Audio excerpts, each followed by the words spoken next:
Hello viewers. So today I traded YM1, US 30, Dow Jones, they're all the same thing, except I'm trading on the futures market with Top Step. Today I had a trade idea prior to the 9:30 a.m. move. Did not come down as low as I thought it would. So I waited for the expansion and then I waited for a retracement. I got in on a supply and demand zone and with a Fibonacci retracement at the London high, and it started to go in my direction. It went to TP1 and then it came back, and as it came back, my entry was at a certain point, and what I did was I moved it stop loss 3 points above my entry. When price came down, went below my stop loss by 2 points but never hit my entry point, which I originally had my stop loss right over my entry. And then it went up and went to TP3 where I predicted it was going to go. It went to TP4, but I wanted to scale out at TP3.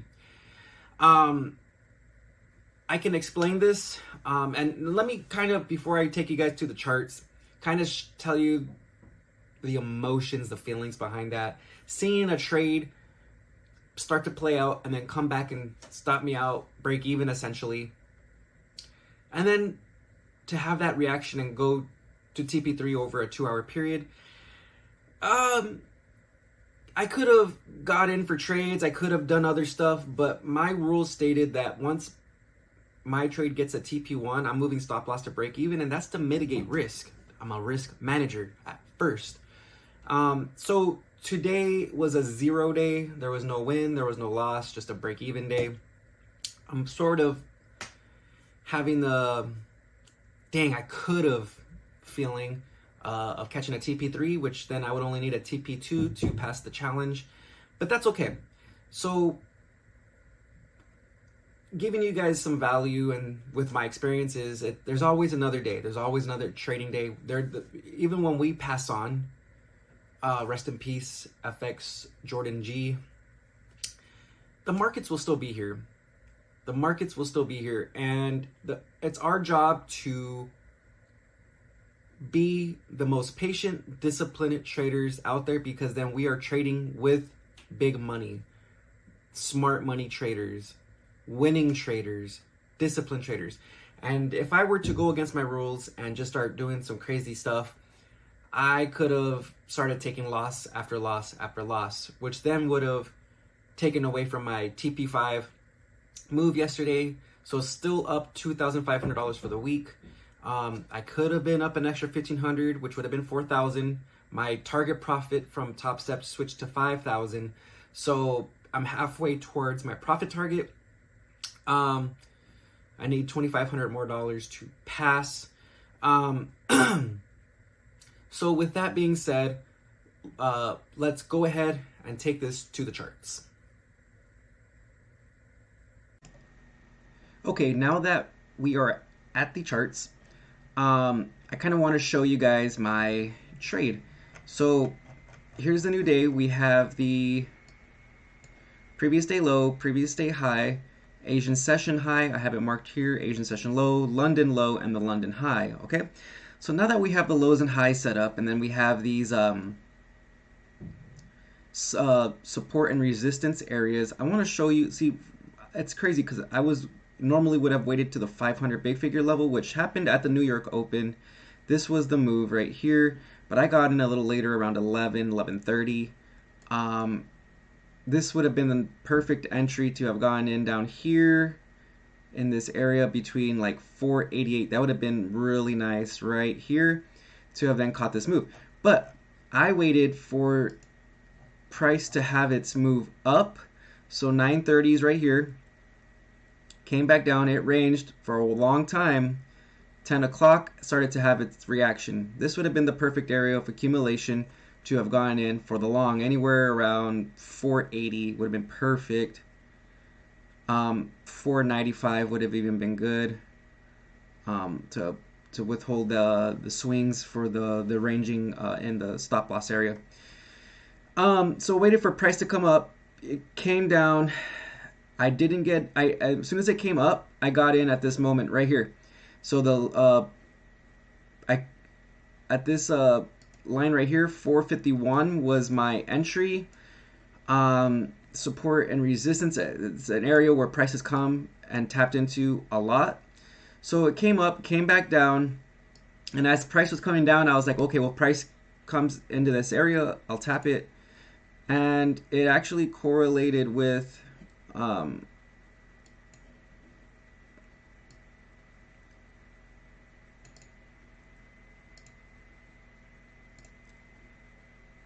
around the 50% range, 38. So as soon as I got into this area, I was like, okay, I'm willing to take it. Fibonacci levels, okay. You guys can see that. But as soon as it got into this range, I did my risk to reward tool and price came up. Had an immediate reaction. And as soon as I got to TP1, I moved my stop loss to 3 points in profit. Now, if I would have held my entry,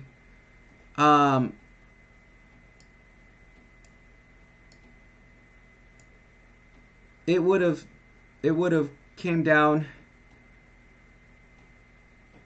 came up to TP1, moved my stop loss. So I would have had to hold my stop loss down here, or at least reduce it to this London high, or 50% of this. So I was risking 500. I could have done 25 points, still risking 250 points for in anticipation of this bigger move. So because it came back down and tapped it again twice. So this right here was the area where I actually got stopped out. And price then came up, okay? Price came up, went to TP1. Somebody could have moved stop loss to break even at that point. Went to TP2, TP2.5, almost tapped TP3, okay? My original take profit was at 693. That was my take profit right there. You can see that number. And it came back down, came back to the entry, and I went down to 532. So the optimal entry would have been down here, moving stop loss to break even. As price got up here, it would have never came back down.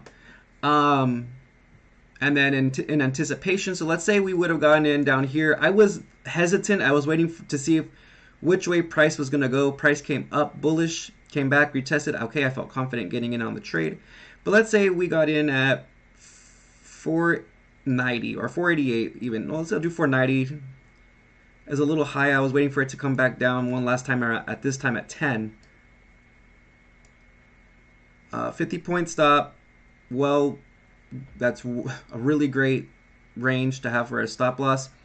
And let's say it went to, TP3.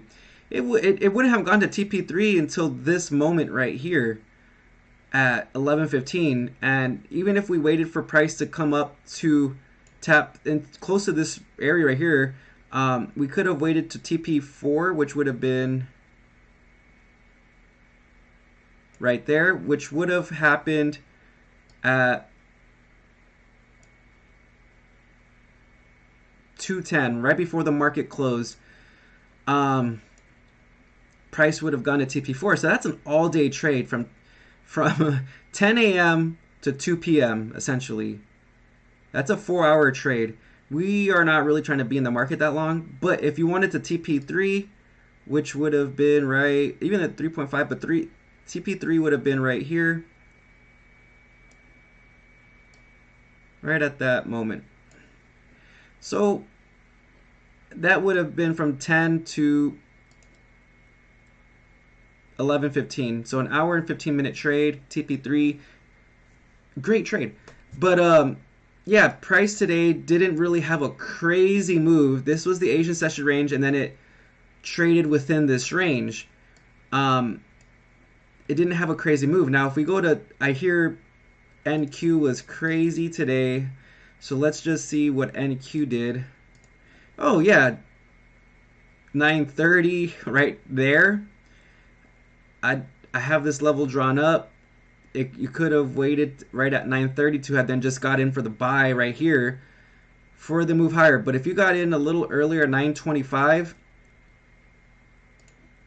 at around this price,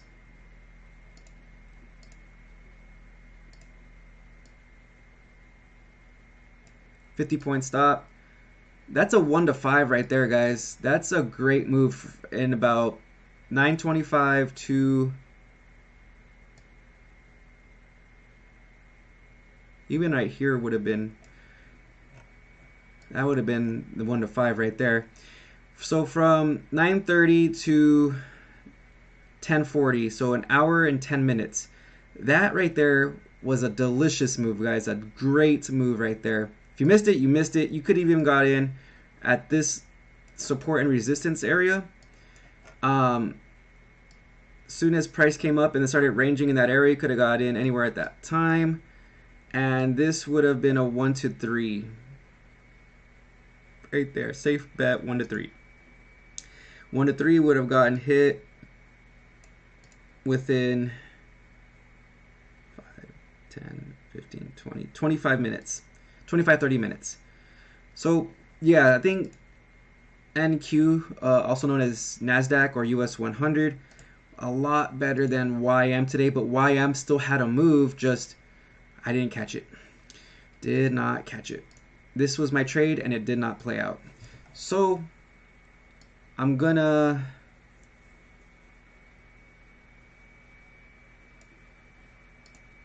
just do my journal. If you guys want to stay tuned and just see how I do this, you guys can. If not, this would be a good point for you to exit the video.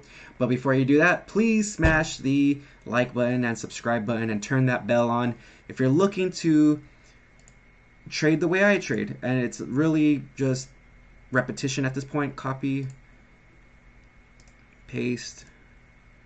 I got in for the long on YM1 on the retest after the bullish expansion after the 9:30 a.m.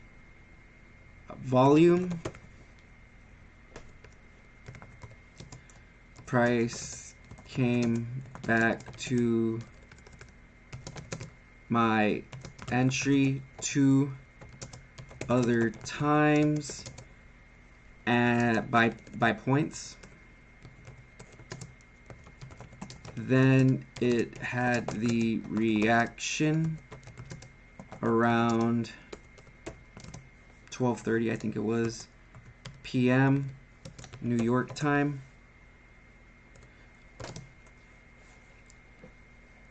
Today moved slow, but the trade was still there. Good job on your risk management, Martin.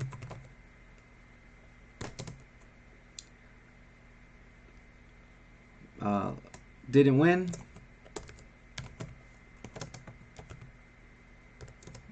But didn't lose.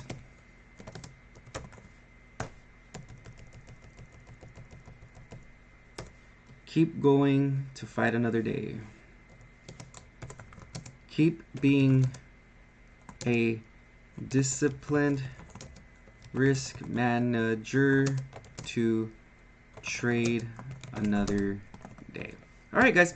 So if you guys have any comments, if you guys have any questions, how did I set up my charts? What's my settings look like? Go ahead, leave some comments, or if you guys have any suggestions on what I should make a video on, go ahead and write in the comments your suggestion, and I might just probably have a high probability of making that video. I'm thinking more about doing a video on why it's important to take one trade and be done. Yes, there's some people who take 2 trades, but the importance in the beginning of your trading journey of taking one trade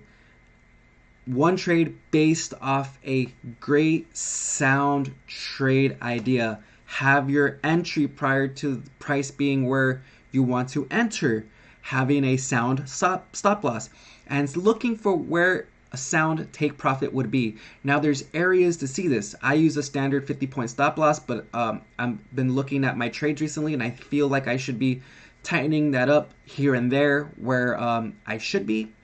But if you guys know where the liquidity lies, those are good spots to take profit, or the support and resistance areas. You can use Fibonacci areas, places of high confluence. Confluence means multiple things that align, fib levels, big figure levels, support and resistance levels, the highs and the lows. If there's multiple things that align, there's a high probability chance that other traders are seeing what you're seeing. So taking that one trade idea and then at the end of the day breaking it down is going to get you a lot further than jumping in and out of trades, being wishful and hopeful, and just blowing account after account after account. And it's not like I'm just saying that, guys. I've been through it. I'm 5 years in. I did 2 years of momentum stocks, aka penny stocks, with warrior trading. There was no way I was going to get good at it. I know people say stick to one thing and get good at it, but this is really great trading. Looking at TradingView, I was looking at level 2 screens and the tape, and in a chat where it just wasn't good at all. You want to find a great community. Get with me and I'll tell you who I trade with. I'm going to become a not a sponsor, there's an affiliate. I've been trading with my group, my mentor, for the last 3 years, and I met up my mentor and a lot of the my peers this past January last month in Florida. Really great time. Got to drive the Lamborghini Urus, the Lamb truck. But yeah, let me go ahead and just let you guys go. Like, comment, subscribe, and tell others about me. If you're hearing that, hey, there's people that I know that trade, here, show them my channel, because I'm showing you real trading, not just some gurus or some people who are just finding out about this and then creating content. No, I'm actually doing this every day. I'm an entrepreneur. I have businesses, Airbnbs, long-term rentals. I did Amazon FBA for 2 whole years. Last year I did 150,000 in sales. So I just want to let you guys know that this is fun and fulfilling and gives me purpose. If you're in the same boat, let's connect. Find me on Instagram. My handle will be in the description, and have a great day.